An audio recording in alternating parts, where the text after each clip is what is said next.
महाराष्ट्र में असेंबली इंतखाबात की तैयारियां जोरों पर हैं। असेंबली इंतखाबात में एमएनएस इंतखाबात लड़ेगी या नहीं, अभी फैसला होना बाकी है। ये भी बहस चल रही है कि राज ठाकरे एनसीपी कांग्रेस में शामिल होकर असेंबली इंतखाबात लड़ सकते हैं। महाराष्ट्र में नवनिर्माण सेना ने महाराष्ट्र में एक मरतबा फिर मराठी और गैर मराठी की सियासत शुरू कर दी है। पार्टी की जानिब से थाना जिले में गैर मराठियों के खिलाफ कुछ होर्डिंग्स लगाई गई हैं, जिन पर लिखा गया है कि बिल्डिंग या मकान सिर्फ मराठी लोगों को दें। इस मामले में एमएनएस का कहना है कि मराठियों को बिल्डिंग में जगह और घर न देने की शिकायत मौसूल होने के बाद इस तरह के पोस्टर्स लगाए गए हैं। ये कैसे पोस्टर्स हैं और पूरे मुंबई में इन पोस्टर्स को देखा जा रहा है या नहीं, जानने की कोशिश करेंगे। हमारे साथ हमारे नुमाइंदे अमित रॉय जुड़ रहे हैं। अमित रॉय, बताइएगा इस हवाले से क्या कुछ तफसीलात, कब से ये पोस्टर्स चस्पा किए गए हैं, होर्डिंग्स लगाए गए हैं और कौन कौन से इलाकों में मुंबई के ये देखे जा रहे हैं पोस्टर्स?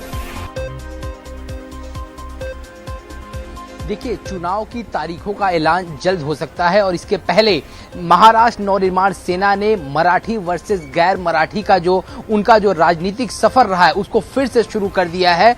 ठाणे इलाके में ये होर्डिंग लगाई गई है जगह जगह पर और इसमें साफ तौर पे लिखा गया है कि जो बिल्डर हैं या मकान मालिक हैं वो अपना घर और अगर उन्हें भाड़े पे देना है तो वो मराठियों को दें, अगर उन्हें बेचना है तो वो मराठियों को बेचें, क्योंकि इनका साफ तौर पे कहना है कि लगातार मराठी लोगों की तरफ से ये शिकायतें आ रही हैं कि उन्हें घर मिलने में या भाड़े पे घर मिलने में दिक्कतों का सामना करना पड़ रहा है। यानी एक बार फिर मराठी वर्सेस गैर मराठी का जो राजनीतिक स्वरूप है वो मनसे ने ले लिया है। चूंकि मैं आपको बताऊं कि आज महाराष्ट्र नवनिर्माण सेना की एक महत्वपूर्ण बैठक है, राज ठाकरे इस बैठक की अध्यक्षता करेंगे और इसमें यह निर्णय लिया जा सकता है कि मनसे चुनाव लड़ेगी या नहीं चुनाव लड़ेगी।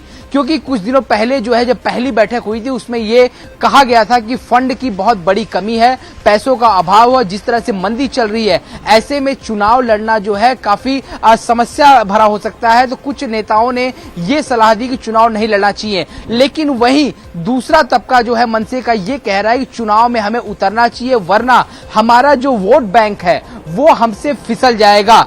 क्योंकि अगर हम लोगों के घर घर तक जाकर सरकार की गलत नीतियों के बारे में नहीं बताएंगे तो मनसे पर से लोगों का विश्वास उठ जाएगा और कार्यकर्ता लगातार पार्टी छोड़ते हुए नजर आएंगे। मैं आपको बता दूं कि कुछ दिन पहले जो है ईवीएम पर सवाल या निशान खड़ा किया था राज ठाकरे ने और विरोधी पार्टियों को जोड़ा भी था और लगातार सरकार के खिलाफ आरोप प्रत्यारोप भी किए गए थे।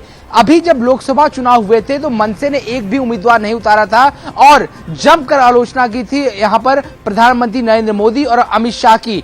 तो इस समय विधानसभा चुनाव में मनसे के पास 3 विकल्प बचते हैं, या तो वो कांग्रेस एनसीपी के साथ गठबंधन में चुनाव लड़े, जो कि अभी संभव होता दिखाई नहीं दे रहा है। दूसरा रास्ता यह है कि मनसे जो है खुद अपने उम्मीदवार उतारे, या तीसरा और आखिरी विकल्प यह है कि जहां जहां बीजेपी के उम्मीदवार खड़े हो रहे हैं उसके सामने मनसे अपने उम्मीदवारों खड़ा करे ताकि उनका जो वोट बैंक है वो उनके पास बना रहे। तो इसी के मद्देनजर आज बहुत बड़ी बैठक भी है और इस बैठक में मनसे के सभी बड़े नेता और विभाग अध्यक्षों को बुलाया गया है। 11:30 बजे के बाद ये बैठक शुरू होने वाली है और ठीक इस बैठक के पहले इस तरह की होर्डिंग लगाना कहीं न कहीं विधानसभा चुनाव को देखते हुए एक राजनीतिक रूप जो है इस होर्डिंग ने पूरे महाराष्ट्र मुंबई में ले लिया है कि फिर एक बार चर्चा हो रही है राजनीतिक गलियारों में कि मनसे ने मराठी वर्सेस गैर मराठी का जो उनका जो राजनीतिक स्वरूप रहा है उसको फिर से इस विधानसभा इलेक्शन में जो है वो लहराने की सोच रहे हैं।